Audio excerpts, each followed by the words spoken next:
Good day everyone, I am Cristina Rondena and I would be discussing about consumer as a global citizen.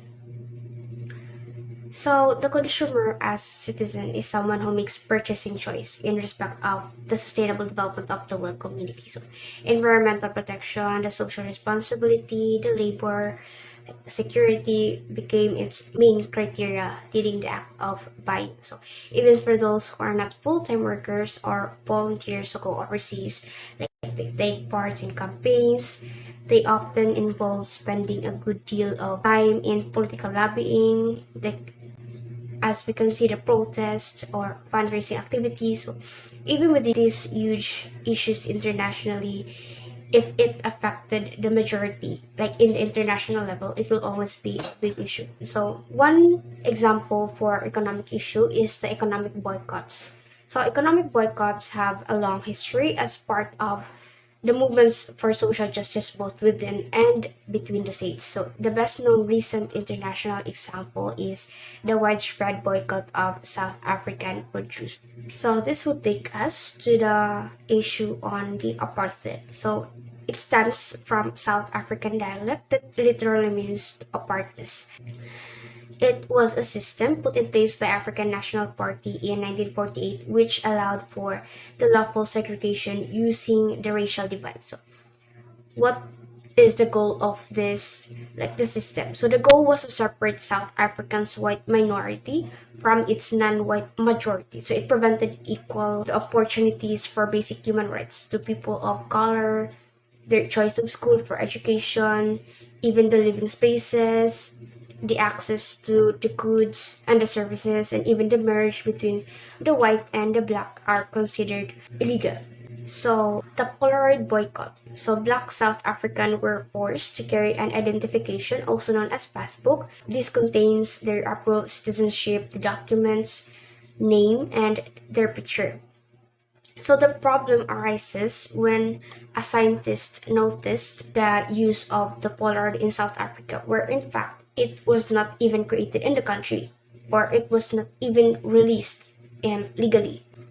The use of Polaroid, which was used to capture ID photos, supported the apartheid, which became a huge issue globally because it promoted inequality and oppressed human rights of African people. So in 1952, a huge defiance campaign and a huge number of the black people purposely break the law by using the toilets for whites, vandalizing and getting into places that they are not allowed to. So as a result, many of them were imprisoned. So their hope on this move was if a huge number of prisoners would be captured, it would cause the system to collapse. But it did not. So by 1964, most resistance leaders were sentenced to life imprisonment. So this drew international attention, eventually put the government in a difficult position. So economic boycotts happened, urging companies all around the world who supported Africa economically and politically to cut ties with them. So this happened on the economic boycott. So this means that all the trading of goods, investments, and international relations relating to South Africa is cut off, leaving the country powerless.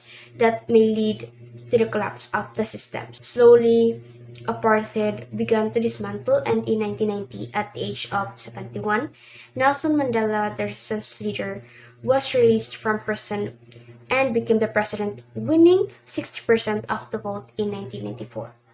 So that was the issue on the economic aspects, or like the economic part of being a global citizen. So let us move on to tourism. So in the context of the vast increase in tourism, even in the past, as we all know, with the rapid advancement of technology like the planes, the ships, so syempre tourism would eventually improve.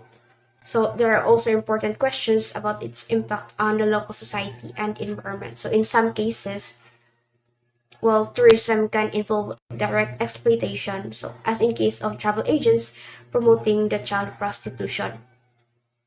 So this topic would tackle on the child sex prostitution in relation with tourism. So in 1990s, The problem of child sex tourism was first brought to the world's attention in selected tourist destination in South and Southeast Asia. So, tayo mo na siya mga part sa globe na kusog ang tourism. So, child sex prostitution, defined as the sexual exploitation of children around the world by a person or persons who travel from their home district, the geographical region, or home country in order to have sexual contact from a richer country to one that is less developed. But they may also be travelers within their own countries or regions. So it usually involves like the use of accommodation, the transportation, and other related services, allowing perpetrators to remain fairly inconspicuous when making contact with children. Kaya diba, tourism, you would expect a lot of people socializing. So even with the child prostitution, this move would not be seen as a suspicious move, like the touching and anything related to prostitution. So one cause of this prostitution is because of the poverty. A large number of children are forced to quit schools to find jobs. So others, like who experience parents' negligence, domestic violence, and sexual assault, often run away from home and finding jobs as servers. They become cashiers, they become janitors just to survive. So however, a lot of them find their situation to be driven into sexual exploitation just for money. So as an effect, voluntary groups began to campaign on this issue and argue for action to be taken against it by both governments in countries attracting such tourism and by the governments in the countries where tourists came from.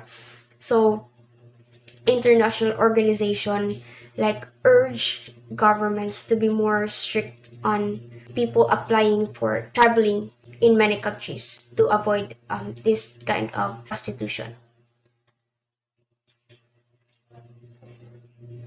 So that was tourism in relation with child sex prostitution. So let us move on to money issues.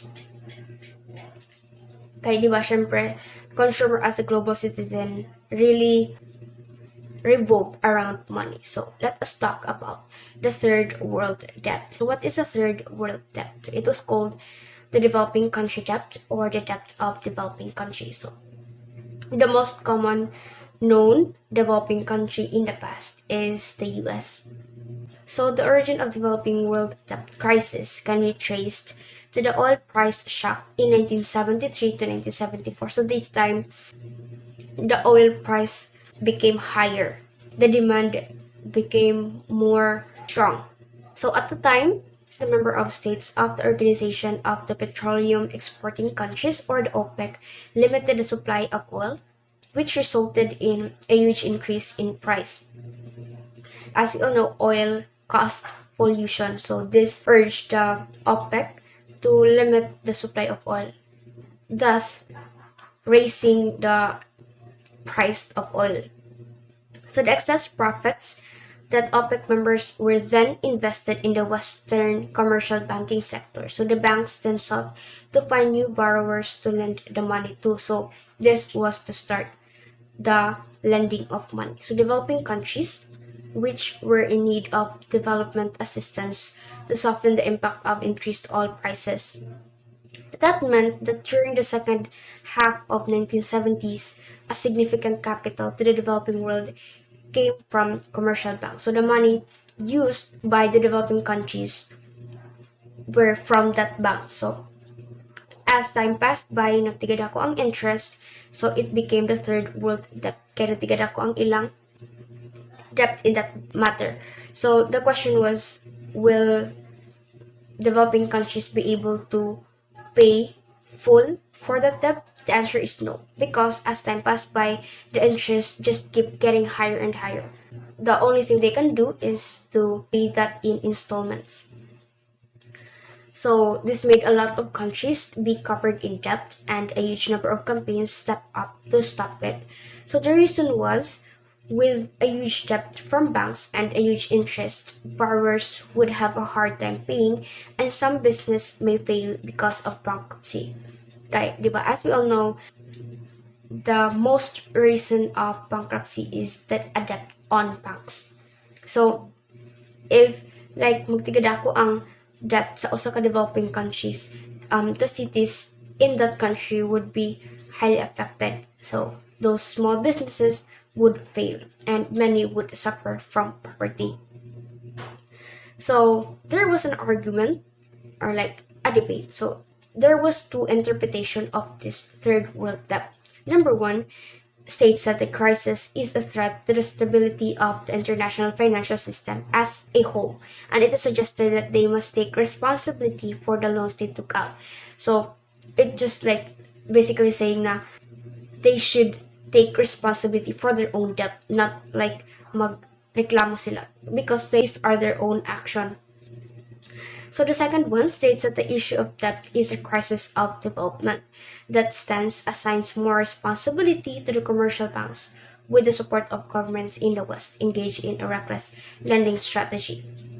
This just basically saying na the issue of debt, the more your debt kept getting higher, the more it became assigned as like development. If a country do not fail and the debt just keep getting higher, that means na there was a process going on of development within the country, diba?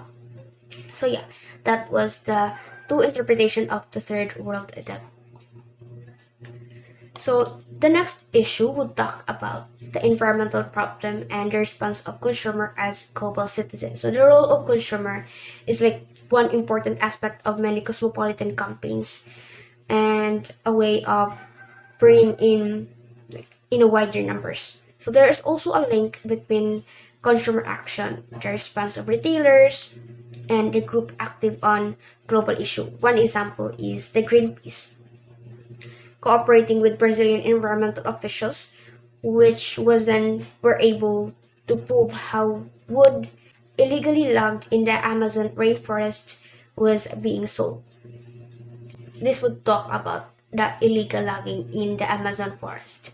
So the main subject is the IPE, also known as Brazilian walnut or lapucho. It is the most valuable Brazilian tropical timber and among the most expensive globally. So by the time like it is exported as decking boards, it is worth 13 times its value as a newly felled timber because it was a huge demand. More like it is a rare product.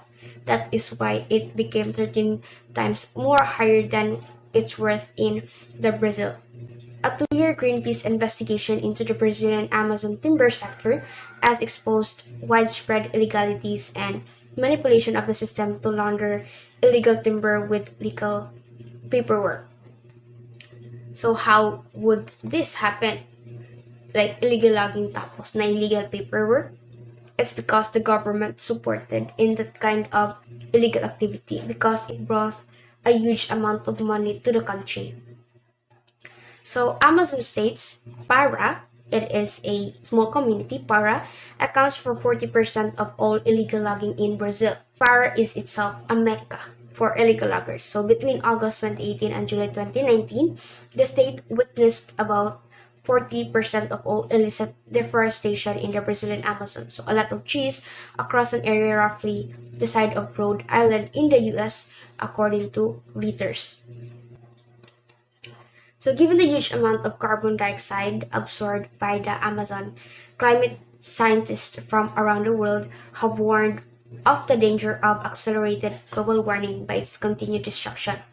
So as tackled in elementary days or high school days, even the college days, we all know that illegal logging results to climate change because their trees absorb carbon dioxide. So if there were no trees, enough trees, there would be a huge problem in weather or the globe. So this urge international organization and even the scientists now urge for stopping the activity of illegal logging. So let us move on to a more exciting part. So the diamond conflict which also talks about money. So diamonds are a curse and a blessing for Sierra Leone. The same resources that could help make the country one of the richest in Africa contributed to the civil war that left more than 20,000 dead. So, as we all know, Africa was once considered as the richest country in the world. But due to the dili siya pagtarong gud og sa government, wala siya na manage og maayo. So, Africa moved to become one of the poorest country in the world. So for years, the government were accused of mismanaging proceeds from Sierra Leone's resources, and by early 1990s, the country was one of the poorest in the world.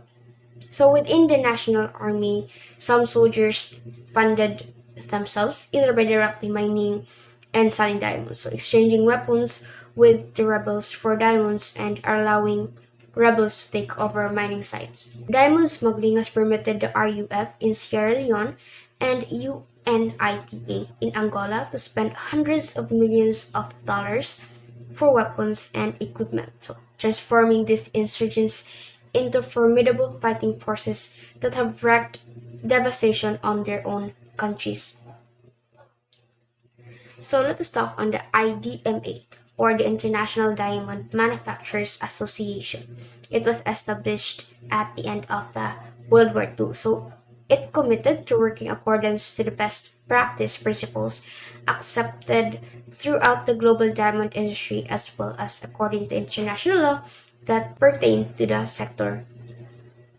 Expressing its concern at the role played by the illicit trade in diamonds in fueling the conflict in Sierra Leone, the Council asked all states to take necessary measures to prohibit the direct or indirect import of all rough diamonds from Sierra Leone to their territory. De Beers, the Diamond Council, and India have threatened to ban any member from the World Diamond Congress that knowingly trade in diamonds obtained from Africa's rebel groups. So, this De Beers is an organization na most members is a developing country. So, with the threatening move of the De Beers, there was only some countries na nag-support sa South African na illegal smuggling of the diamonds.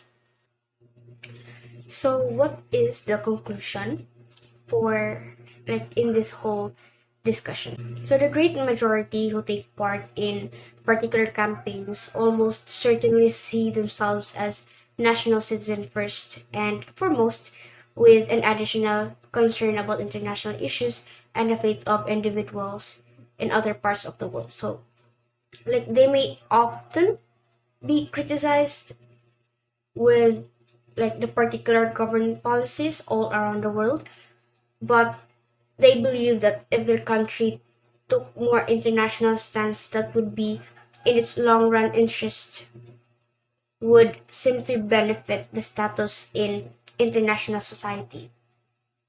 So the majority of those who serve in transactional bodies or support cosmopolitan campaigns almost certainly understand global citizenship as contributing to the possibility of a new kind of world based on international law and institution.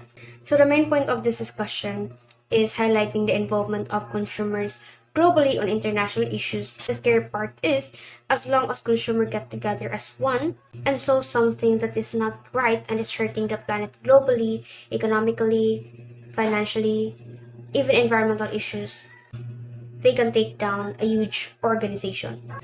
As a consumer, involving oneself protecting the earth is a huge honor for a student like me. So I hope that people will realize that even in the slightest effort, like filling campaign forms or protesting and joining joint movements, can help and change the world, become a better haven for the future generation to come.